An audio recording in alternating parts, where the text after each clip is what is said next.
Hello, hello, and welcome to Bonga Dada Bonga. Bonga Dada Bonga. Bonga Bonga Dada dada Bonga. bonga dada bonga dada Bonga bonga Dada Bonga. That's bonga who we dada are. bonga. A platform for women's voices. And here we are. I am correspondent Dasha Naba King, along with correspondent Teresa Kemp. She's on leave right now. All right, but we both serve as show commentators, and from time to time we bring onto the show other co-hosts. We call them co-anchors. In fact, tonight Coach Rakaya will be with us again on Bonga Dada Bonga. Okay, she is an expert health and wellness facilitator, but she is with us as a co-anchor. And we'll have her back, as you well know, from time to time to give us information and workshops dealing with our health. Okay, tonight's show, for our headline, we will be having world news, and then we're going to focus on Black History Month. Okay, Black History Month. This is the last week of Black History. And so tonight we will be talking about some Black History pioneers. People like Frederick McKinley Jones, Thurgood Marshall, George Washington Carver, Mildred and Richard Loving, Robert Douglas, Gerald Wilson, Michelle Darrenson, and Audre Lorde. For the special tonight, we will go back to looking at the Kenyan Women in Politics video.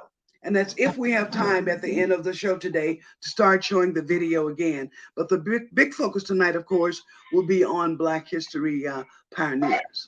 I want to give a shout out right now to Nana over in Florida.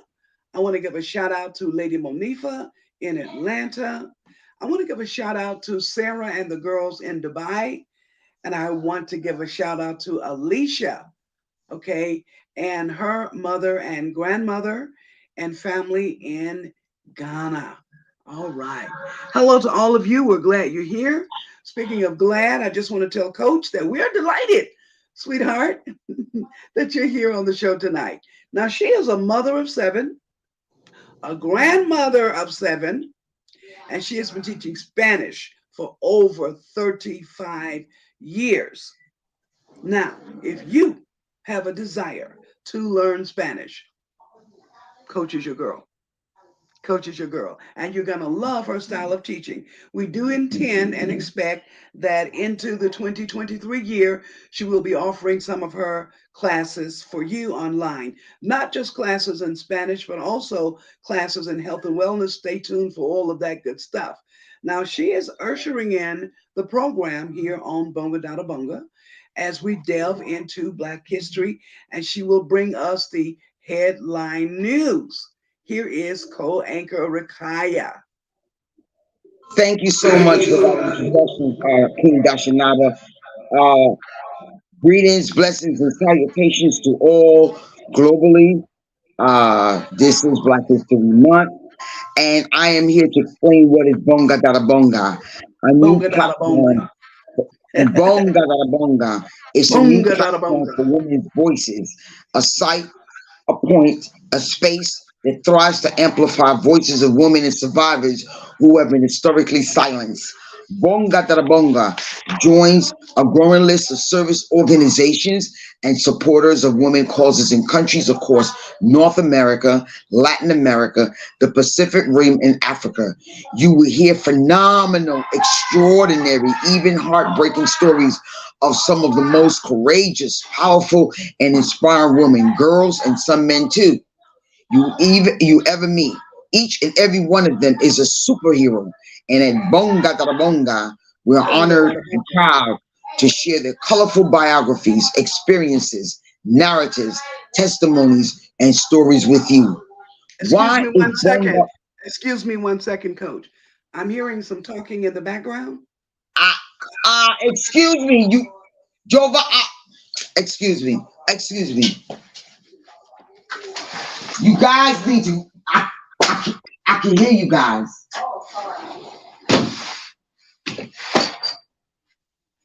That's called life in America. Young people do That's what my. young people enjoy doing. And we're going to go back to the show. Back to you, I coach. am so sorry about that. Why is Dada Bonga important? To dispel the myths and misconceptions about what women roles are, what women can do, and in fact, what women around the globe are doing. It is Let's an hold it one excellent. moment, coach. For one moment, let's look at what you just said. Why is Bonga Dada Bonga important? We have to dispel the myths. So, what are some of the myths about women? I believe that a lot of the myths are that some women, all women are good for us to have babies and be in the kitchen. One. Well, Number two, that women are not incapable of ruling or being in power in any position. well, Number three, that women are not thinkers. And number four, uh, that women are just plain not intelligent. right. However, on the opposite end, before the transatlantic slave trade and before any intrusions into Africa, our society was matrilineal. This is a given fact. In all the anthropology books, it's proven that African society was matrilineal until the invasion of the European, the Dutch, and the Spaniards came into Africa, and the British, and disrupted the entire processes of how we conduct business. For example, no society, the men would not move until the queen gave permission. Mm, Bless whatever it is that they were endowing to do. mhm. And so you must understand that this patrilineal business and women were polyandry. Women had more than one husband, not the opposite, uh, Well, we're being going to talk polygamous. about that one day. Oh, let me tell you something. But We're going to anyway, make that a show one let day. let's get this straight. That in any society that has been successful in ruling, the woman has always been an active participant or played some major role aside the men. The Mhm. woman is always cooperated and collaborated with the males because we're stronger together than apart. So Mhm. there's no way that the woman can come somewhere and think that they can take over or not be inclusive, all inclusive. It is only in a European conceptualization of I, not we, that you find this individualistic conception of uh do your thing, and the men are in charge, and you listen, and then secondly, what I really want to talk about that Dr. Hendrik Clark talks about is that we were spiritual, not religiosity. I need everybody to hear me. Christianity, Judaism, and Islam was created as a political weapon to control the masses. Sorry. And if you really do dig deep, Ivan Valsettima, they came before Columbus. If all these books, uh, The Greatest Civilization, I forgot the other, John Behaken, John Johaken, yes, and is an historian. Dr. Asa Hilliard out of Atlanta, Georgia. It's all documented. Ivan Valsettima. It's all documented. So Mhm. I'm not talking just out of my head. It may appear Okay. that way because I may not have any books in front of me, but trust and believe. Sister Rakaya, as done her homework. And All I right. pray ultimately that we all come to the realization that we together are stronger than separate.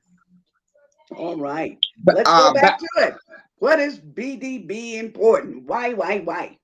why? And so, therefore, to dispel the myths and misconceptions about what women roles are, what women can do, and in fact, that what women around the globe are doing, it is an excellent opportunity to generate visibility, familiarity, and understanding, comprehension, realization, and support for women's aspirations, of which there are many, and promote awareness, raising about women in many cultures from a diversity of cultures in Namibia, South America, Ukraine, Israel, Kenya, and other countries. Thank you for tuning in to Bonga Dada Bonga, a new platform for women's voices, every Thursday live at 11 a.m. New York time and 7 p.m. East Africa time. Back to you, Queen. Thank you, my love. So now, how does Bonga Dada Bonga actually work? Queen Mother is here. I'm here to tell you to that what that is as your correspondent for Bonga Dada Bonga. Okay, so various women in leadership roles and influencers will come on the show, and they will act as either host or co-host, or I like to use the word anchors and co-anchors. So when they come on, they're going to speak about news events that's happening, okay? And they're going to address the current state of affairs. And in some cases, they'll even talk about what may be trending. Our co hosts are from a very colorful spectrum of women and men, who are at the top of their game in their specific areas that they're in. And they could be journalists, campaign managers, activists, teachers, doctors, lawyers, analysts, women organization, political scientists, publicists, educators, and I could just go on and on. But when they come on the show as our anchor or co anchor, they will be delivering their opinions, their commentary, and their analysis on whatever the matter is at hand. We will make a distinction between their opinions about something and what is, and also be very clear that Bonga Dada Bonga may not necessarily support our anchors or co-anchors' opinions.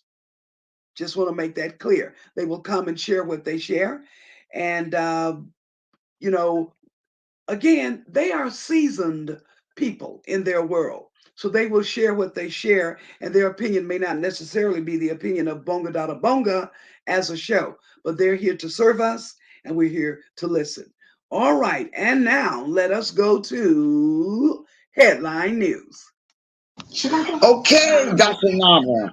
The city of Aleppo accounts for nearly a third of all earthquakes deaths in Syria. Munir has refused to rent a new home or relocate him from Aleppo. Most Syrian quake survivors lost their properties and are forced to start afresh. Nothing Slow will it make down a little bit. Slow it down a little bit. You're speaking very fast, and our audience may not understand. Oh, okay. A little Syrian slower. quake survivors lost their properties and are forced to start afresh. Nothing will make me move out of my house except death, quote unquote, said the 55-year-old who lives by herself on the fourth floor of the heavily damaged seven-story building. Her city suffered great losses in the February 6th earthquake that flattened 54 of its buildings and damaged historic sites, with at least 432 fatalities. Aleppo accounts for nearly a third of all deaths in government held parts of Syria, according to Syria's state media. The ruined city of Mariupol was captured by Russian forces after Ukraine soldiers surrendered it. Tatiana, a survivor from the war, still lives in the war-torn city. Russian authorities began reconstructing the city and introduced ruble currency there. The death and destruction visited on the city had hardened people's hearts. People lost everything. Everyone's kind of strange now, angry. I don't see a lot of kindness out there, the 65-year-old said in an interview conducted near her rubble home, where she still lives, and ahead of the first anniversary of the war. And if I could U.S. take a pause, let's take a pause right there and just speak on what we just heard from our news anchor. Basically, from the Syrian quake, some people are just not willing to leave, even though the building is in shambles. They don't have anywhere else to go, and they're not trying to leave the situation that they're in. And we're told that it's very bad. It's very bad. So, Coach, just asking. I've lived in California and I've lived through earthquakes, but I've never had a situation. I've never been in an earthquake as powerful as that of what Syria has just undertaken. When I was living in California and when they had their big quakes, I was out of country, probably somewhere in Africa. But what would you think, Coach, about? Have you ever been in an earthquake, by the way? No, I have never been in an earthquake, but I have been in a civil war, Okay. and so we had no. You couldn't leave. Hmm. Um, we had to be under the mattress, under the bed, and hide, and so the bullets was flying through the window, and there was always a lot of civil wars in Central America because in Colon, Mm. the majority of the people in Colon, the province of Panama, is African descent. Now that's a whole nother story that will have to be explained. However, we are the ones that get the most mistreated, disrespected, and jobless and homeless. So they were always the students were always causing civil wars in Panama till the American government kind of slid in there and took over. They we have a five board a Panamanian governing, but actually in actuality in the background, Hmm. the Americans are in control. Secondly, the United States had to give up the canal, but in reality, they never gave anything up because the canal is a central point of economic movement. Hmm. Okay, and so to give up the canal would now mean that they will have to circumvent the entire global world to get supplies and so forth and so on backwards and forwards. But Okay. And I was in, asking the in, in question. getting back to the question of uh, not wanting to leave, I can understand Mhm. if this is all that you've known and then you've lost all your family members and all you have is what you have. Well, It's a very, very sticky situation. situation. I will say to you, I believe the year was 2016 when Kenya was threatened by terrorists and we had the big bombing here. I was actually living in Kenya at that time. And I just want to take a moment and just talk about what these people are going through in Syria. And I'm not saying what I experienced, anything like that, but I just want to share with you what did happen. So when we had the terrorist attack right here in Nairobi, Kenya, I was right here. And I remember that Saturday morning that I went to my office and I was doing some work because we were going to be launching some new short courses at the university. And that morning, I was to meet an executive from the radio station at the Westgate Mall. All right. So we could talk about our contract for what we wanted to do in promoting the new short courses. So I just stopped through the office to pick up some paper, and a student passed by and said to me, Professor, do you know what's going on? And I said, No. And he said, Turn on the news. And sure enough, we turned to the news, and the Westgate Mall was smoke up in flames, up in flames. The place that I was looking to leave and go to in just a few minutes. Thank God the students stopped by, all right, and notified me of what was going on. So obviously, I did not go to the mall because the mall was under terrorist attack. And it was a weekend, so many of the students were already off campus. And I had a choice. I could leave And this is early in the morning. We're talking 9, 8, 9:30 in the morning. So I could leave the office, but where would I go? Because the city was on lockdown with the terrorist attack. So I could either choose to come back to my house where I lived, or I could go to a safe space provided by the American Embassy in times like this, okay? Or I could stay in the office, or I could go somewhere else. What I wound up doing actually was staying at home. But I will say to you, the terror and the fear of what was that you see on TV and not knowing what's going to be next or who's going to be next.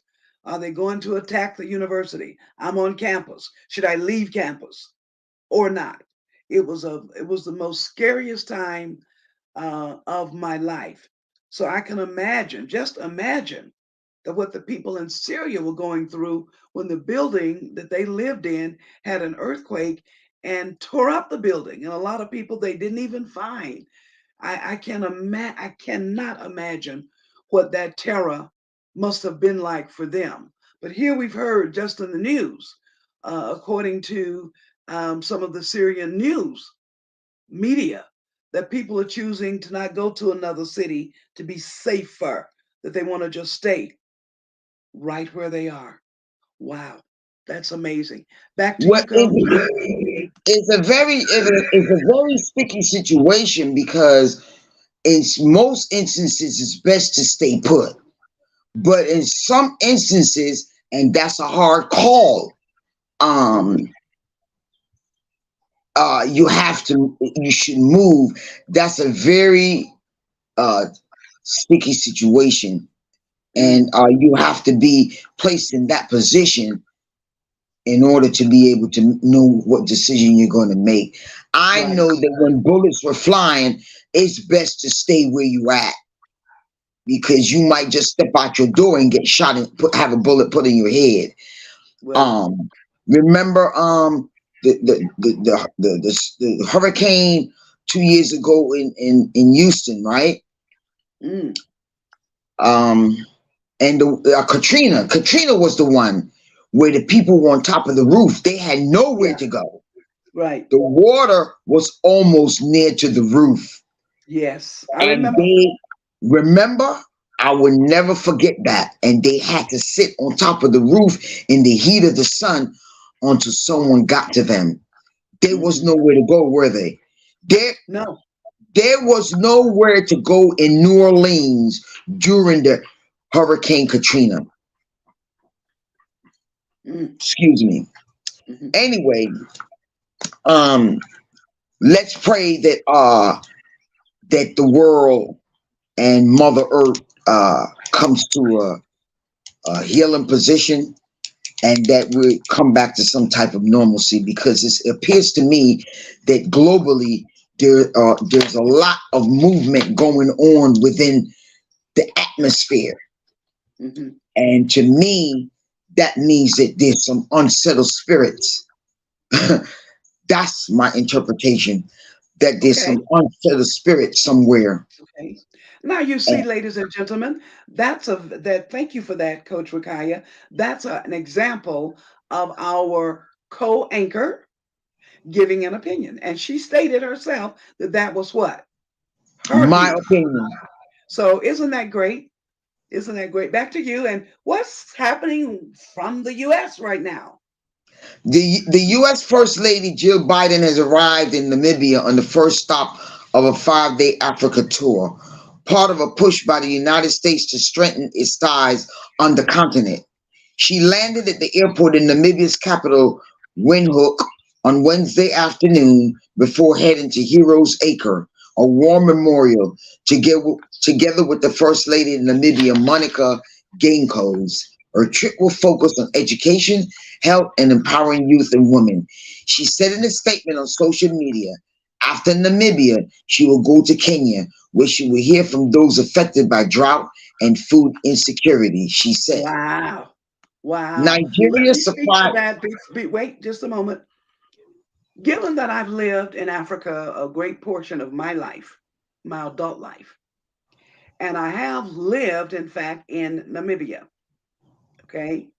So I can relate very well to the First Lady coming into Namibia at the airport and going to Heroes Arch. Heroes Arch is a area, let's say a couple of hours outside of the city, where they have buried a lot of their war heroes. So I too, like First Lady Jill Biden, went to Heroes Arch. Guess what I found at Heroes Arch? As we came through the gate, we were in a van. And as we came to the gate, through the gate into Heroes Arch, we saw a colony of baboons, a bunch of them, walking across the street. So the van stopped, and a lot of the people in the van got out and started taking pictures. Queen Mother just sat there because I was startled. I was startled. Baboons walking across the street. And then the babies were scurrying around, and the mother would pick them up and throw them back on her back. And then they keep walking across the street. And all of a sudden they stopped and they looked over there at the bus where we were. And they were like, who the hell is that? What the hell is that? So we were looking at them like, God damn. And they were looking back at us like, oh, is that our meal tonight or what? So let me just say, so I asked the guards at Heroes Arch, tell me, sir, why is it that you created Heroes Arch in an area where there's baboons, where there's wild animals? And what he said to me was very enlightening. He said, ma'am, they live here. This is their home. So we're the ones who invaded on them. We came over here and decided to build something, but they are at home. And I was like, ah, welcome to Africa. Back to you, coach. Unmute, unmute, unmute. Nigeria's surprise presidential candidate. Presidential elections is a three-horse race between Peter Obi, Ahmed Tinubu, and Atiku Abubakar. Obi and his supporters, majority Nigerian youth, believe old school politicians should step aside. Former Nigerian President Olusegun Obasanjo and Yoruba leader Ayo Adembajo publicly endorsed Obi. United States Ambassador to Kenya Meg Whitman, her country, on February 9, 2023, warned its citizens in Kenya of a possible terror attack in the capital of Nairobi. U.S. citizens in Kenya have been asked to exercise vigilance in locations frequented by tourists and foreigners. They have also been told to review their personal security plans, to be conscious of their surroundings, and to monitor local media updates. Quote, terrorist groups could attack with little or no warning, targeting hotel, embassies, restaurants, malls, and markets of worship, and other places frequented by foreigners and tourists, unquote. The statement stated. Queen Mother, do you have a security escape plan? I do, in fact, have a security escape plan, and that plan is put out by the American Embassy, where all Americans know what to do and where to go.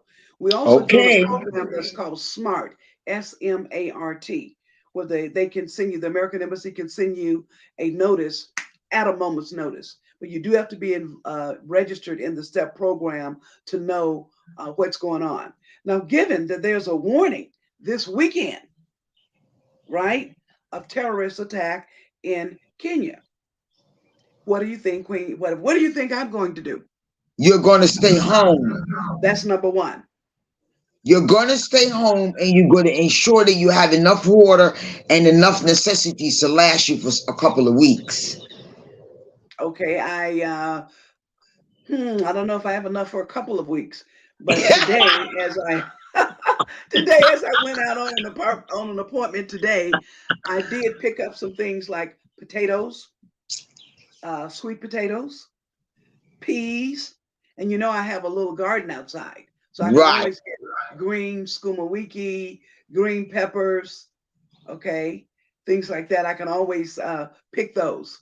from the garden. But I did put a few more staples in the house, and I already have tea and coffee and water. I keep water. I'm a big water drinker. Why are they targeting Kenya though? Why are the terrorists targeting Kenya? Do you have any ideas? I can't answer that any more than I could answer why did we have 9/11. So Oh, people have okay, their okay. reasons why they do things. And you and I, as foreigners in a country, we don't know. But what we do get to know is what gets reported on the news. But I do know that we've been very much trying to protect our youth from joining these groups because they do have groups that young people can join, and they don't really realize that there's a terrorist group. And by the time they do realize it, it's too late. They're already in it. It's too late. Okay. So, The embassy, the embassy has acknowledged measures that the Kenyan government has put in place, including wait, I'm sorry, counterterrorism we can't hear you. patrols. Don't we're okay. That was blind. We didn't hear that well. Let me go back to one screen. Okay, there you go. The embassy has acknowledged security measures the Kenyan government has put in place, including counterterrorism patrols. South Africa, counterterrorism patrols. That's it. South Africa, Africa's most sophisticated and developed economy, is truly embarked from its part on the continent, politically, economically, and technologically. Africa's third largest economy is suffering of powerlessness. Back to you, Queen. All right. Thank you so much. Thank you so much for giving us that world news report, which is something we do intend to continue on Bonga Dada Bonga. We're also going to bring in another feature on this show, whereas every week we're going to feature a woman in history. Could be from any country, from any period in time, but we're going to feature women in history, just as we're going to be talking specifically tonight about Black History Pioneers. But let's just go ahead and turn our attention right now to February, Black History Month. It's an annual observance, okay? And it originated in the United States of America, where it's also known as African History Month. It's received its official recognition from governments, okay, in the United States and Canada.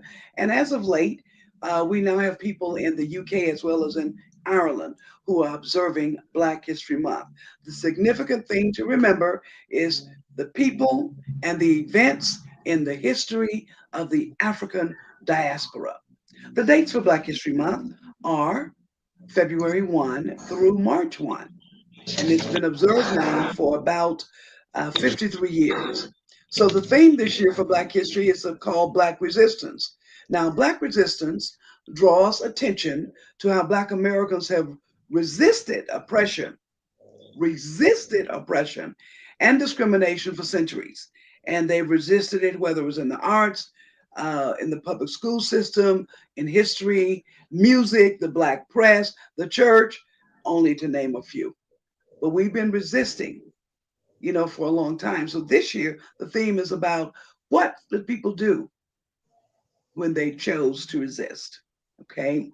So this entire month, we've been presenting to you stories, various stories, narratives, and accounts and portrayals of how people have refused to allow others to oppress them. Okay.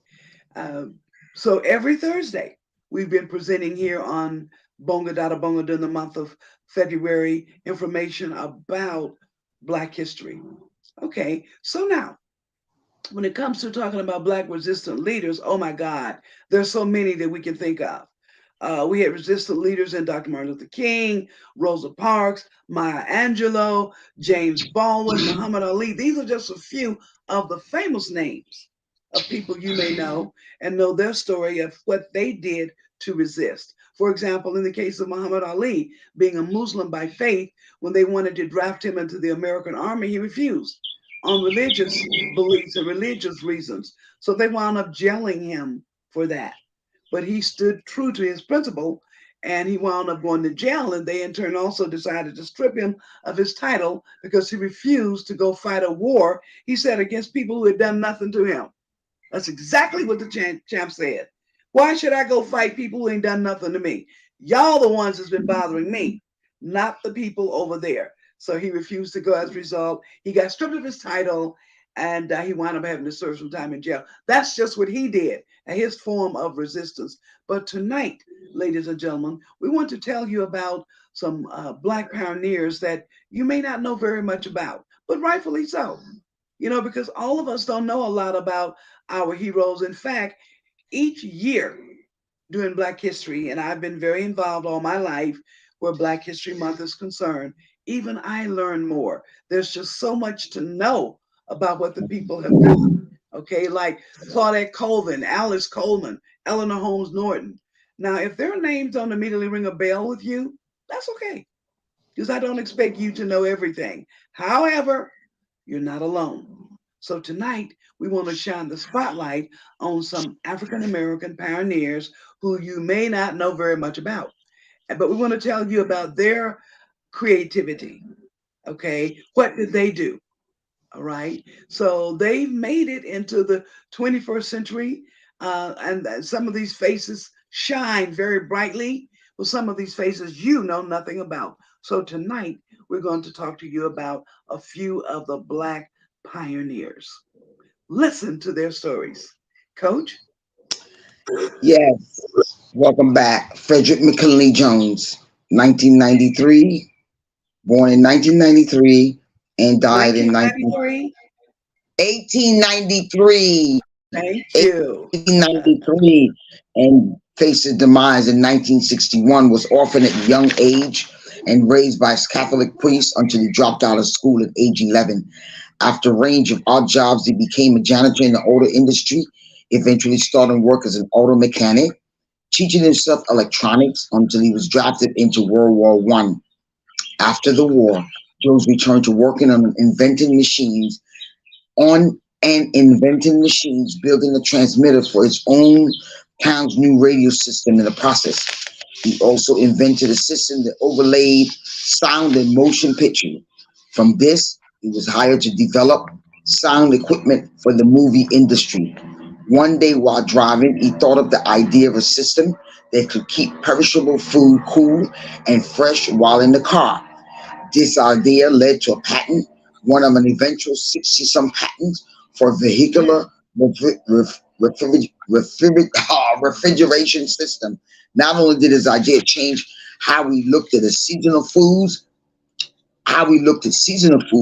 but also the medical industry and transportation of life-saving supplies such as blood and medicine and organs. Back to you, Queen. Wow. Wow. Now, you see, we all know about refrigeration, but did you know that it was a Black man who had the patent for that? That's exciting. That's very exciting. I'd like to speak to you about Supreme Court Justice Thurgood Marshall. He was the first African American ever appointed to the U.S. Supreme Court, the very first. Okay, he was appointed by President Lyndon B. Johnson, and he served the court from 1967 to 1991.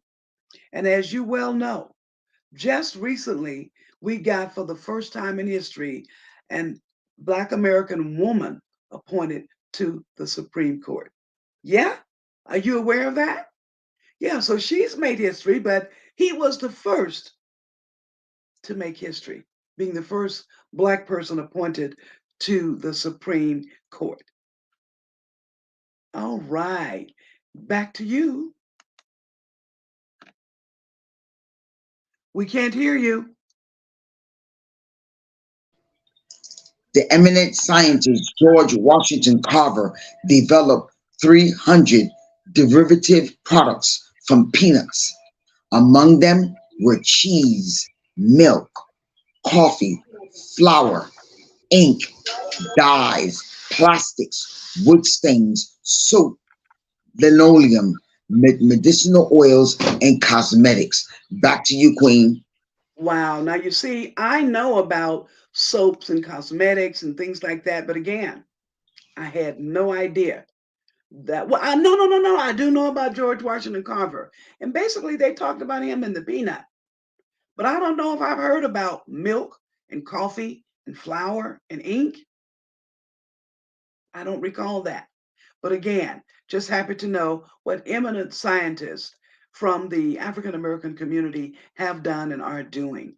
Let me speak to you now about Mildred and Richard Loving. Loving, Loving. Richard, okay, and Mildred, they were some of the very first interracial couples, and they loved each other very much. And they were legally married in the United States, and their union, being legally married, gave a pivotal point in history of blacks and whites marrying each other. Okay, and it was a pivotal moment in marriages rights for mixed race families. This happened in the 50s. Okay, way back in the 50s. Second, I'd like to tell you about Mr. Robert J. Douglas. He formed the Renaissance. The Renaissance was the nation's first black professional basketball team. 1923, February 1923, when Mr. Robert brought about the first team. Isn't that something? The team was named after the famous Renaissance ballroom in Harlem that served as its home court. Okay, back to you, Coach. Are you there? Yes, yes, I'm You're there. here. All right. Gerald Wilson. Gerald Wilson, born in Shelby, Mississippi. Gerald Wilson was a trumpeter, jazz composer, arranger, and band leader known for redefining big band. He began taking piano lessons from his mother before taking formal lessons in Memphis. His family moved to Detroit around 1932, where he extended his training at the Lauded Music Program at Cass Technical High School. Known for What? his Known for his unique voice, the hallmark of Wilson's sound involved the use of multiple harmonies. His band was considered to be one of the greatest in the jazz world, with a sound heavily influenced by the blues mixed with other styles. His work has influenced artists ranging from Duke Ellington to Ella Fitzgerald. Back to you, Queen. All right. So now we hope you're getting some information that you didn't know of before. We did have to go do our research to find out about people who weren't as well known. Okay, I want to speak with you now about Michelle Darisaw. Michelle Darisaw. Many of us may not know her. I'm telling you, I knew nothing about this woman until I did my research. But in fact, Michelle was the culture and news writer for Oprah magazine. Okay. And in that magazine, she writes about celebrities. And right now, she considers herself an expert on people like Beyonce and Reese Witherspoon. And she also considers herself an expert on the latest in pop culture news, binge worthy TV shows, and movies. Okay. And she's been doing that now for a while. Coach. Queen, you forgot Audrey Lorde. Oh, you don't have the story on Audrey? No, ma'am. Okay. Well, let me tell you about Audrey. I too had to read her bio in order to send it to you. But Audrey Lorde is a woman whose cells seem to reproduce every 20 to 24 hours. So when she got sick and was in the hospital and they discovered that she had these types of cells, immediately they started withdrawing her blood without her permission. Okay. And her blood has been responsible for a lot of blood plasma that we're using today. All right. She was an extraordinary person because she had blood types and blood cells like we really had known ever before. So she went down in history from 1934 and she departed us in 1992. But she was a woman who had very rare blood cells that reproduced themselves every 24 hours, 20 to 24 hours. So therefore, she was very important to the medical industry. And she made history because it became known that they used her cells to do research on many things. Audre Lorde. The next person we like to talk about is Mr. Robert Alexander. Okay. Okay. Audre Lorde. This is what I just want to say about her. That she also did some writing. Her works were informed by the intersections of race, class, and gender, and she became increasingly more political. Okay. So that's who Audre Lorde is. All right. So from here, pretty much our show for this evening has been about presenting information on Black history pioneers, and we hope many of them that we share some light on some situations to you and with you. Coach is going to come on now, and she's going to give us our announcements. Soul Vegetarian Restaurant, phone number 0742-654-810. Offers cooking classes and delicious vegan meals. Please visit Soul Vegetarian Restaurant in Kenya. Nairobi, Kenya, where Queen Mother was instrumental in getting there. Lucille's Kitchen, sweet potato pie and other Woo, mouth-watering woo, treats. woo, woo, woo, woo, woo, woo, woo. Call 0732-567-327. Queen Mother Speaks Talk Show, Wednesdays live, 9 a.m. New York time, 5 p.m. East Africa time. Click on the facebook.com/Queen Mother Speaks for additional information. Hashtag Bonga Dada Bonga. Bonga da bonga. Bonga Dada Bonga. Every Thursday at 7 p.m. time, Yes. 11 Yes. a.m. New York time. Click on facebook.com/Bonga Dada Bonga. Miss Aisha Dafala, Kenya's blood ambassador, reminds you to please visit Depository Bank near you and donate blood. We need blood in Kenya. We need blood in Syria. We need blood in Mm-hmm. Morocco. We need blood in Turkey. We need blood Yep.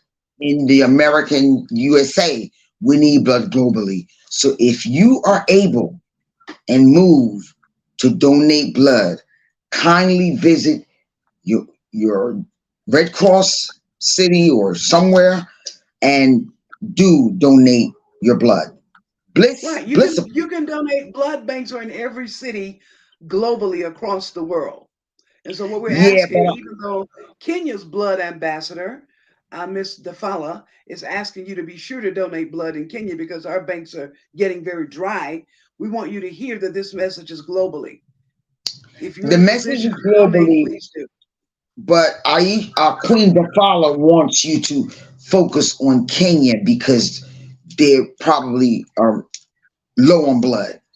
We are. So please, if you can stop by the depository bank and do donate a pint of your blood.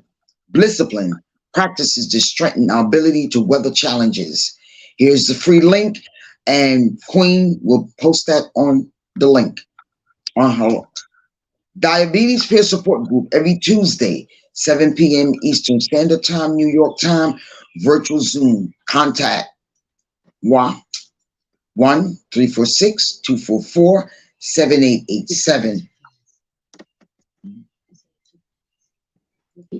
Diabetes peer support is a cardiovascular, uh, upper respiratory diabetes support group that encourages people who face the challenge of diabetes and other diseases to come together to support each other to gain additional information in which would assist them in combating or reducing the impact of the disease on their body. please contact 346-244-7887. The Art of Living Institute program begins Tuesday, the 21st of February, and ends Thursday, the 23rd of February. Sister teacher Shreya Shah, the timing is 6:30 p.m. to 8:30 p.m. Venue, the Zeneria Portico, Lower Kabiti, 0729 130-556. I repeat, the phone number is 0729 130-556. Please make it attend that workshop because it will teach you to how to breathe, to have control over your mind, therefore controlling your thoughts. Pamboletu handbags, Sister Lillian with the artisans of Kenya come together to make beautiful handmade bags in Kenya. Pamboletu handbags, phone number is 0715-668-044. I repeat, Pamboletu handbags, 0715-668-044. Queen, Yes, and back to as you you. may remember, we had the young lady from Pambo Leto handbags on the show. And what we learned is that she uses leather to make her bags. And we also learned that her leather is locally sourced. That's very important because often when you're doing things, you're bringing in your raw materials from other places. That means local people are not filling in on some of those jobs.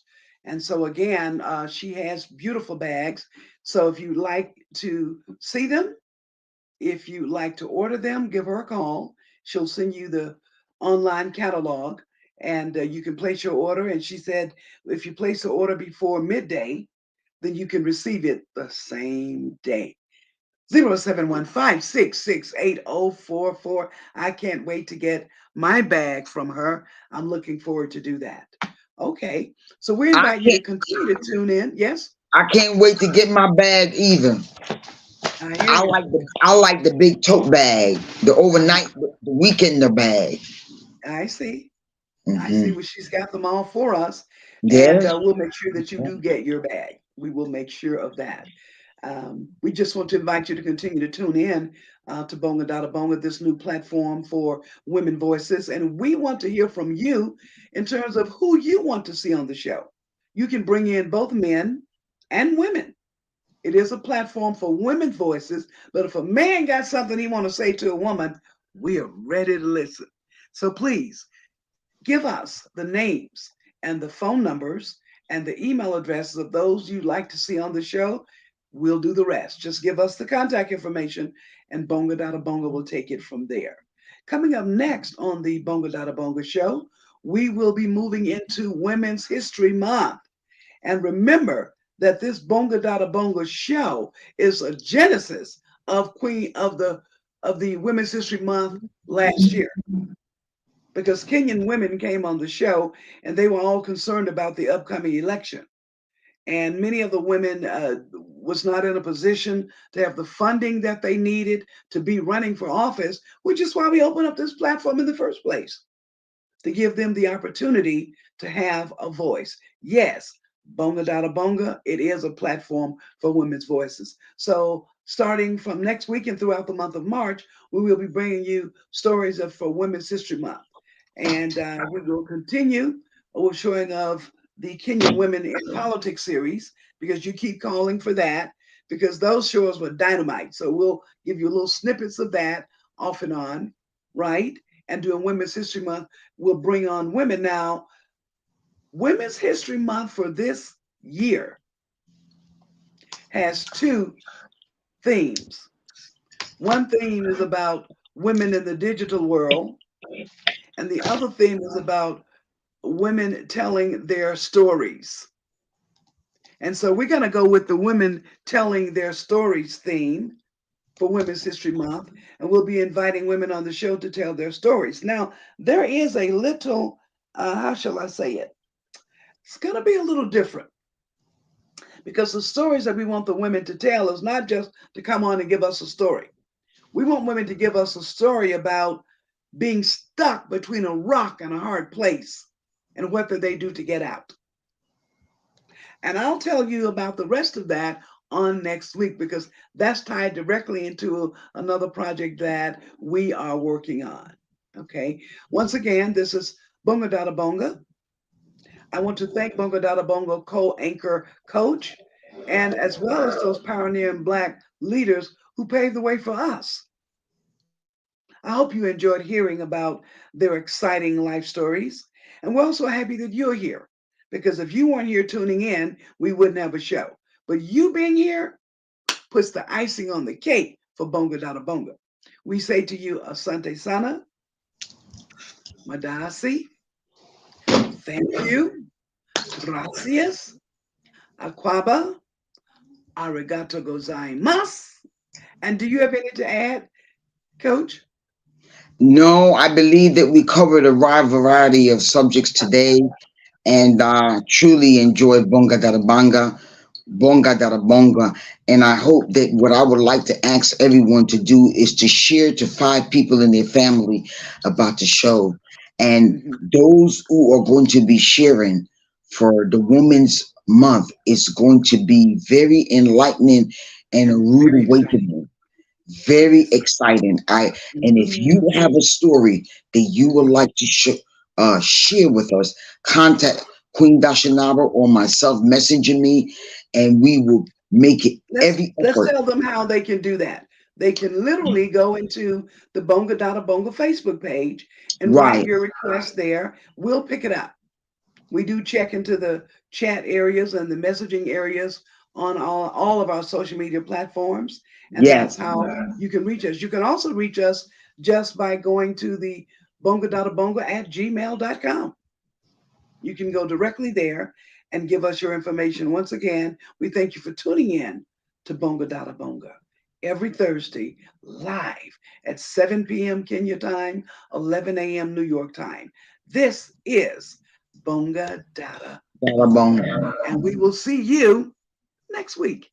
Thank you for tuning in. It's a beautiful day.